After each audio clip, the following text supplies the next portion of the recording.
જય ખુખાર મેડીમાંનું નામ લેતા જ કામ થઈ જાય તે વાત ઉપર માતાજીએ શું પ્રવચન આપ્યું આપણે આગળ વિડીયોમાં જોશું. જય ખુખાર મેડીમાં.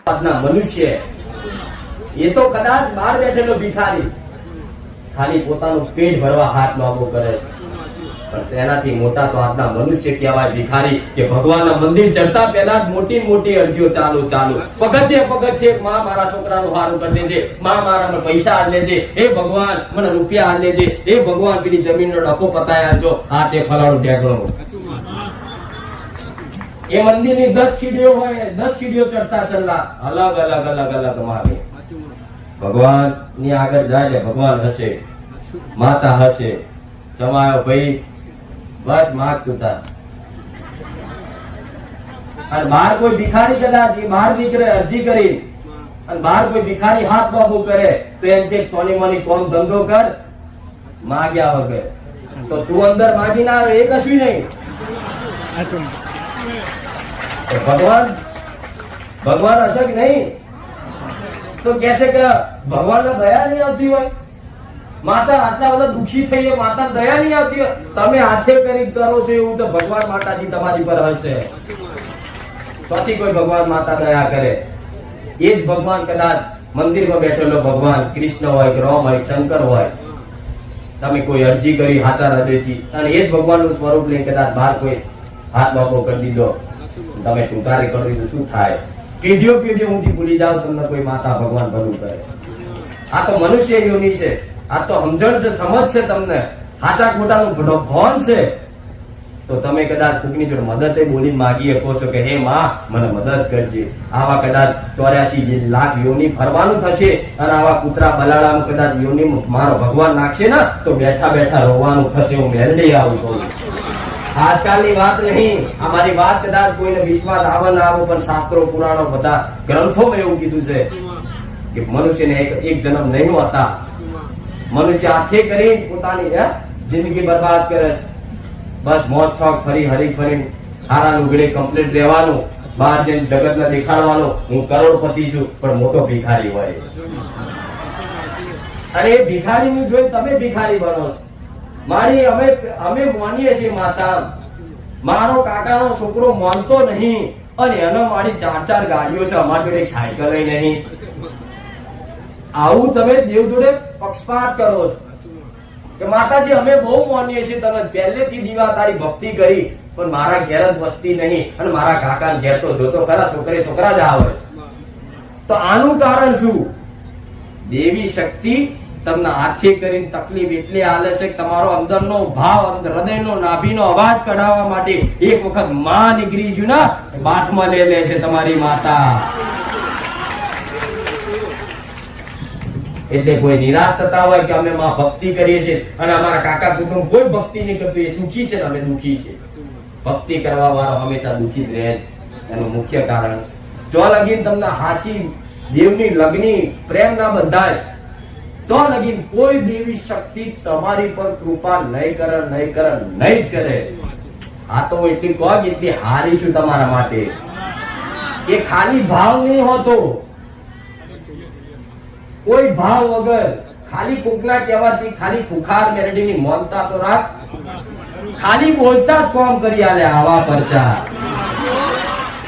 નહીં તમારો ભાવ ચેક કર્યો, નહીં તમારો વિશ્વાસ ચેક કર્યો, છતાંય નોમ પડતા જ કામ કરી આલ્યા.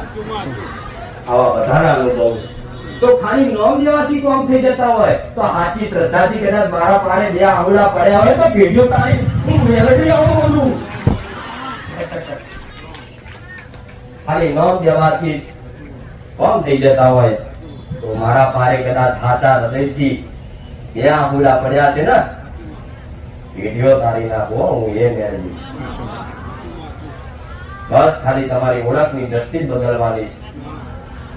મનુષ્યને ખોડીએ ધૂણું, મનુષ્યના ખોડીએ બોલું, ખાલી તમારી દ્રષ્ટિ મારી મેરડીને રાખજો. મેરડી છે, મારો દીકરો શું ખાય છે, ચો ફરે છે, શું કરે છે, એનાથી કોઈ લેવા દેવા ના રાખતા, મારાથી રાખજો. જેને કદાચ મારા દીકરાની ઓળખ રાખ્યા વગર ડાયરેક્ટ મારી જોડે કોન્ટેક્ટ કર્યો છે ને એ હજુ એવા મારા આશીર્વાદ રે. હું મેળવી આવતો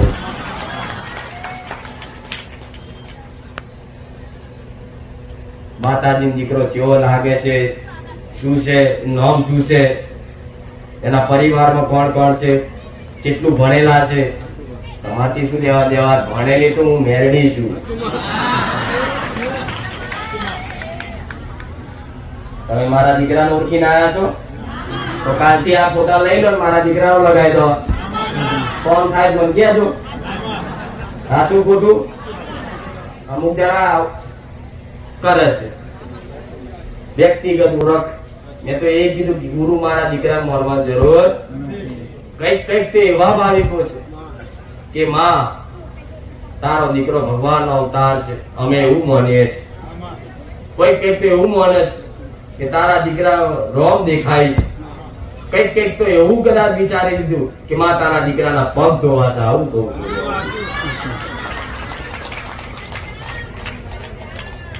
કે માં એક વખત તારા શરણ ધોવા છે, એક વખત તારા શરણ ધોઈ લઉં, તમારું જીવન અમારો મેળો પાર થઈ જશે. પણ કદાચ કોઈને ઈચ્છા હોય તેમના મા બાપ લઈને આવજો, હું શરણ ધોવા તૈયાર છું.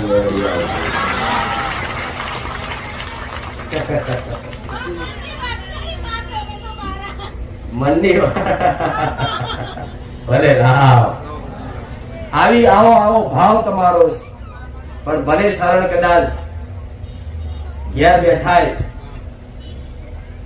મનથી ખાલી તમારા મા બાપ નું ચાહે ઉંમર લાયક હોય, મેરડી એવું કહું, તમારા મા બાપ ના શરણમાં દૂધ પાણી નાખી અને જે રીતે મારા શરણ ધોતા હોય સ્મરણ કરજો મારું મેરડીનું, અને તમારા મા બાપ ના શરણ ધોઈ લેજો. પેડો પાર કરી બે અનંત શક્તિઓ ભેગી કરી કદાચ વરદાન સાબિત ના કરી આલું ને તો મેરડી મટી જાઉં.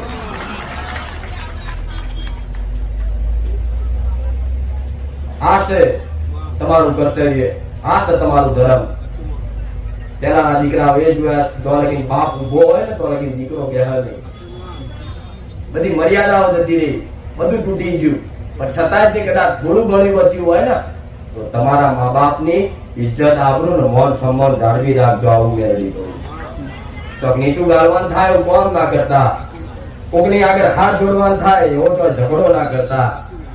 જેથી એવું તોય દેવું લેણદેણ ના કરતા, જેથી તમારા ઘેર આવીને તમારા મા બાપ ની કોક આબરૂ કાઢી જાય. જો ખાલી આટલી ખાલી માં તારી વાતની આ સાચી છે ને આ વાતમાં અમારે પાલન કરવી છે, ખાલી આટલી જે ઈચ્છા ધરાવશે ને ઈચ્છા, તો એવું કહું છું કે એના ગમે તેવા દેવા હું મેરડી ભરી આવીશ.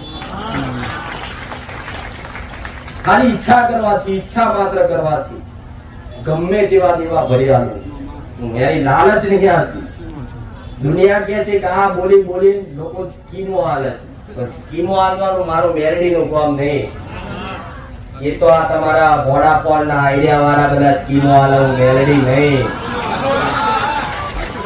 ઇન્ટરનેટ વાળા સ્કીમો હાલે કે આટલા નો રિચાર્જ કરાવો તો આટલા ડેટા આલીશું. હું મેરડી સ્કીમો હાલવા વાળી નહીં.